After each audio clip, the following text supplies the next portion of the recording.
সারছি। ও আমি কোরআনের মাহফিলে আসবো না, আর আমার বিবি পাম্পট্টিতে পাঠা দিল, এখন হুজুর কা ইমান এখানে আছে, আমি মানে এই জায়গায় আসছে, এই খবর যদি হুজুর জানে, হুজুর আরো কুমার ফাঁস করবে যে এবার নামাজই পড়ে না, যা আমি এখানে থাকবো না। হ্যাঁ, হাজার হাজার মানুষ হুজুর কাউরে ধরল না, আর আমার কয় আমি আইসা সময় বললাম না কয় ইমান এখানে আছে। তাহলে আমি মানে এখানে আছি, এই কুমার যদি শুধু বলতে পারে আমার আরো কুমার ফাঁস করে দিবি। ইমান আলী উঁচু হইতে চলে যাবে যাই যাই বাপ, দাদা থাকবোই না, উঁচু হইতে চলে যাবে যাই যাই বাপ। এক পর্যায়ে মৌলানা সাহেব ওয়াজ করতেছে, আমার ভাইয়ের আমার দেশের অবস্থা বেশি ভালো না, তবে আমাদের ভিতরে যে ইমানটা আছে ইমানটা কিন্তু এখন যাই যাই বাপ। ইমান কয় চাইছি কি রে, আমি যাই যাই বাপ হুজুর, এটাও কাউ ইমান যাই যাই বাপ। আমি এসে বসছি, কাউরে ধরলো না কাই ইমান এখানে আছে, আমি ইমান চলে যাবো যাই যাই বাপ। তারপরে হুজুর বলতেছে ইমান কিন্তু যাই যাই বাপ, আমি যাই যাই বাপ। এই খবর হুজুর যদি জানে, হুজুর আরো কুমার ফাঁস করবে যে ইমান মানুষের ক্ষেত্রে আইলো ঠেলে, যা আমি থাকবো না। এই বলে হামা গরু দিয়া বাম পাশ দিয়া গেটের সামনে যায়া গার ঘুরে দেখতেছে হুজুর কিছু কয় নাকি।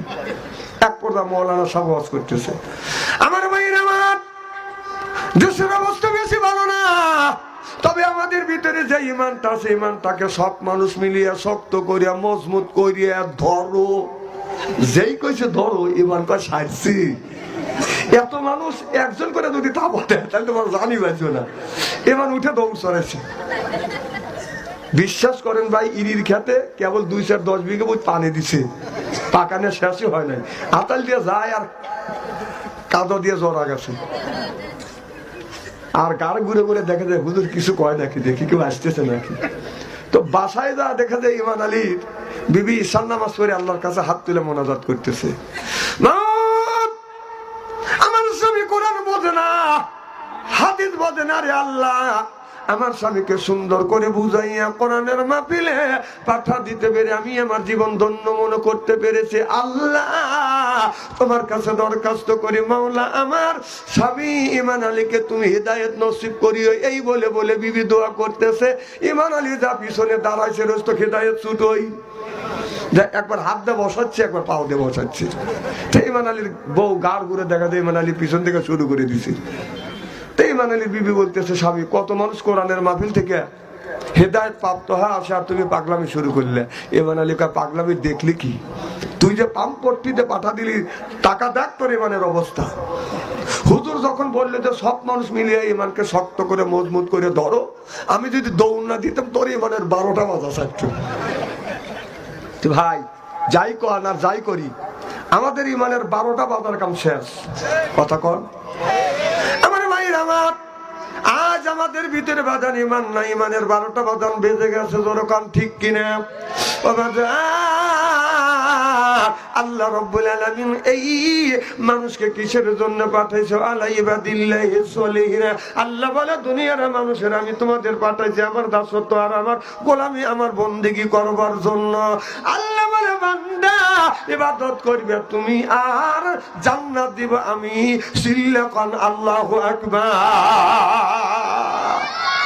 আল্লাহ বলে বান্দারে তোমরা যদি ইবাদত করতে পারো আমি আল্লাহ তোমাদের জান্নাত দিব। কি ইবাদত করবে? আল্লাহ বলে ফাদখুলি ফি ইবাদি ওয়াদখুলি জান্নাতি। আল্লাহ বলে বান্দা তোমরা যখন ইবাদত করবে আল্লাহর জান্নাতের রহমতের ফেরেশতা আসবে, আসিয়া তোমাদের আদর করে করে না জান্নাতে নিয়ে যাবে। সুবহানাল্লাহ। আমাদের বাড়ির যখন বাজান কুটুম আসে, আত্মীয় আছে, এই বাড়িওয়ালা কুটুম দেখলে করে বাজান আদর। এবার আত্মীয় মনে করে হায় রে আমার বড় কদর, এরপরে পাইয়া দেয় বাজান বিদেশি চাদর। আত্মীয় মনে করে হায় রে আমার বড় কদর, এরপরে আনে বাজান খানা, একটা তো ডাকনা ছাড়া না। তারপরে খাবারের পরে দেয় বাজান দই, খায়া তো বাজান হইসই। তারপরে দেয় বাজান পেপসি কোকো কোলা, খায়া তো মনের মধ্যে বাজান দেয় দোলা। তারপরে খায় তো বাজান একটা পান, খায়া তো মনের মধ্যে আসে বাজান গুনগুনানি গান। তারপরে খায় এক কাবলা হাকিমপুরি জর্দা, শরীর তার গামে যায় বুঝায় আমি বড় মর্দা। কথা কন রে জনগণ ঠিক কিনা? আমার ভাইয়ের আমার পুরুষ সেই সময় বোঝা যায় যে সময় বাদান হাকিম পুরি জট দেখায় বাদান বুঝায় যেরকম ঠিক লা ইলাহা